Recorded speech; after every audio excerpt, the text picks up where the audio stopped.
Welcome back to Cooking Up the Harvest. I'm Kimberly Titlebaum from Recipes for Success. We're in partnership with the beautiful High Point Library, and today we're going to be talking about how your herbs are doing in the garden. Right now, we've got a lot of things that are getting ready to come to ripen up and be ready to harvest, but my herbs, my oregano, my basil, my garlic, all of these are going great guns. And today I want to talk about the easiest sauce of all time, pesto. Now you may not have tried pesto. Pesto is from the Latin word to pound or to press. And that's what pesto is. It's just ground up herbs, nuts, and cheese mixed up with a little oil. Now I want to talk to you a little bit about our pesto as I make it. Pesto is so great, but recently, well, this is the funny thing about cooking. I'm 63 years old. I've been cooking my whole life, and just today I learned why sometimes my pesto sauce has that little bit of a undertone of bitterness. Turns out that extra virgin olive oil has the flavonoids are covered with a fatty acid, but some of those flavonoids are bitter in nature. Now, you don't taste them normally, but if you emulsify them, it sets the bitterness free. So that's why sometimes pesto will taste bitter. Now usually your nuts and your cheese are strongly flavored enough that it hides it. But there's a way around it. We're going to talk about it today. But that's the wonderful thing about cooking. You never are too old to learn something new. And just today, I learned how to avoid a bitter pesto. Well, we start off with just a tiny bit of water in your blender. Now, I want to say, if you don't have a blender or a little ninja tool, the original way of making pesto was just using a mortar and pestle. You know, one of those things where you grind it all up. And you can still do it that way. Perfectly fine. It just takes a while. I don't have that much time in my life. Now you start with basil. Now this basil is fresh and clean and right out of my garden. And you just strip it off the main stem. Oh, I wish you could smell it. It just smells delightful. And just put it in. And I'm going to put probably about a half cup to a cup of fresh basil leaves. I've got plenty, so there's no problem with that. Basil is one of those things, it grows beautifully and it grows fast. So I always trim the top of my plant. I make pesto at least once or twice a week. And by next week, I'll be able to trim my plants again. They'll just get bushier and bushier. And if you've never had pesto, well, you've had it. If you've had pizza or spaghetti, I guarantee you, you've had basil. You just maybe didn't know it. But it has almost a minty, lemony smell to it. It is just delightful.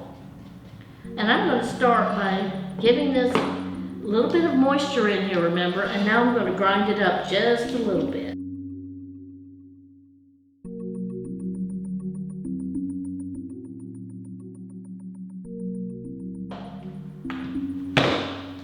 And now we kind of get our leaves are nice and chopped up, I think.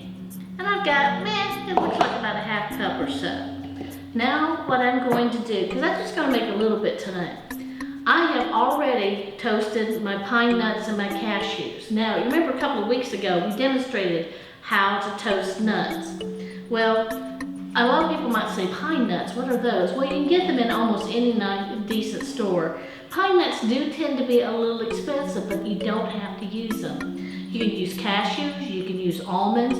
My best friend doesn't eat pine nuts at all, but loves to make her pesto with walnuts. Now that's an interesting flavor, and I have to say I rather like it. But today I'm going to use a combination of toasted cashews, because I just had some that needed to be used up.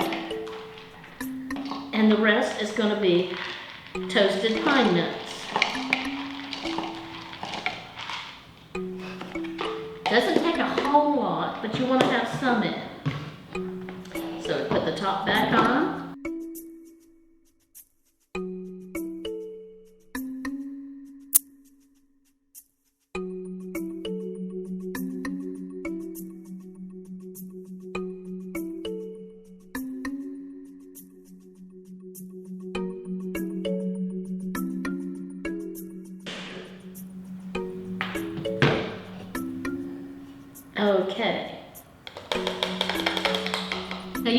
going if you like. But I like this. I like it to be just a little bit chunky. So we're going to give it a little bit of a mix. Remember, so far all we've used is water and pine nuts and basil leaves. Now I'm going to add a little bit of roasted minced garlic. I love these squeeze balls. A lot of people think they're cheating. Okay, call me a cheater. I'm fine with it. Just going to use maybe about a teaspoon of it. You can use more, you can use less. Now, one of the things I love about using garlic in the summertime, garlic is a natural repellent to mosquitoes. If you eat garlic, mosquitoes, once they land on your skin and they get the scent of you, because garlic will come out your pores, they'll go, no, she's stinky. I don't want to have anything to do with her. So they're not going to be likely to chew on you. And anything I can avoid mosquito bites with, I am thrilled with it. And that's another nice thing about benefit of growing your own basil plants. Mosquitoes hate the smell of growing basil.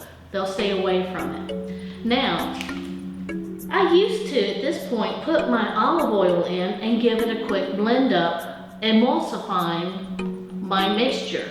But I don't want that bitter taste, so I'm just going to pour about a half cup, quarter cup of olive oil right into my mixture, and I'm going to give it a nice stir. Well, a couple of nice stirs, because you want it to be nice and thick. But the olive oil, it just makes it it's so great. And you know, it's so healthy for you. I was not raised with olive oil. It was nothing that, if my mother had an oil that she used, it was Wesson oil out of the ginormous bottle that she kept in the pantry.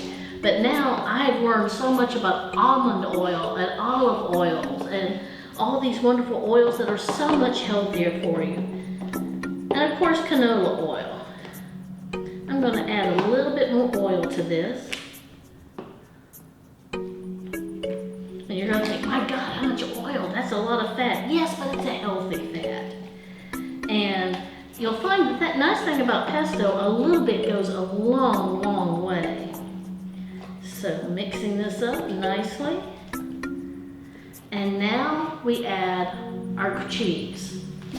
Now, my sister has nothing but contempt for what she calls the powdered or grated commercial cheeses. She likes to get her own ginormous piece of Parmesan and grate it herself. That's great. My sister has time on her hands. Me, not so much.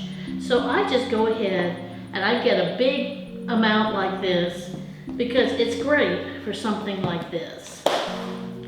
And now I've just put in about a half cup of Parmesan cheese. Now, Parmesan cheese is a salty cheese, so I don't think you need to add a bit of salt, pepper, or anything else. It's a strong taste. Give it a good mix. A little bit more olive oil, and I guarantee you this will be better than any pesto you can buy in the stores. And the thing is, you can change it to please yourself. If you want it peppery, well, you can add a little bit of watercress in with your greens. Watercress is something that's naturally kind of a sharp, bittery taste, peppery. And one time, it was just growing right next to my pesto, so I just tossed it in. And I don't think my husband loved pesto any more than he just loved that combination. And now, what we have here is a nice, green, chunky, delicious amount of pesto. Now what, you might say, all right, you got pesto. What am I supposed to do with pesto? Pesto on any bit of pasta. It can be your spaghetti, it can be your penne, it can be your macaroni, any kind of macaroni. You just add, and it doesn't take much. You don't have to slather it. A tablespoon of pesto tosses up beautifully with any pasta, and it's delicious. 2 nights ago, I had a couple of shrimp, and I had some bell peppers from my garden, and I just tossed them with pesto sauce and served it right over pasta, and it was delicious. Last weekend, my husband invited some neighbors over without asking me first. Thank God I had vacuumed that day. I didn't have, though, a lot of things. I hadn't been to the store for a couple of days, so I didn't have exactly a lot of entertainment food. But I had a box of crackers. I had a little bit of brie cheese. So I nuked my brie in the oven, in the microwave for a minute, while I went out to my deck, picked up some basil. Now let me nuke this for just a second. I'll be right back. Okay, I've nuked my brie cheese, maybe a little bit too long. It's kind of gotten runny. Then I add a little bit of basil pesto to it.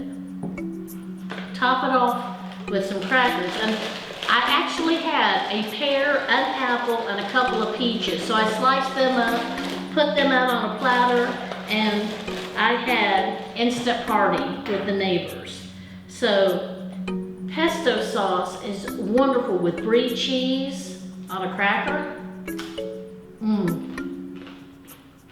Just delicious. It's also wonderful as a dip for corn chips. It's wonderful on, I love to put it, believe it or not, we were just today, the day I'm filming, is National Hot Dog Day. You know what I love on a hot dog? Pesto sauce. You can keep your mustard, you can keep your sauerkraut. A little nice garlicky pesto sauce on a hot dog is terrific. Or pesto and an avocado on a hamburger. Ooh, it sounds fancy. Well, it's not fancy, but it is yummy. And you pay big money for it if you bought it in a fancy bistro.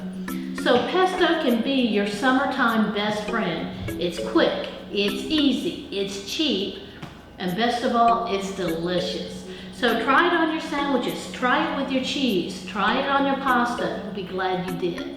See you next time.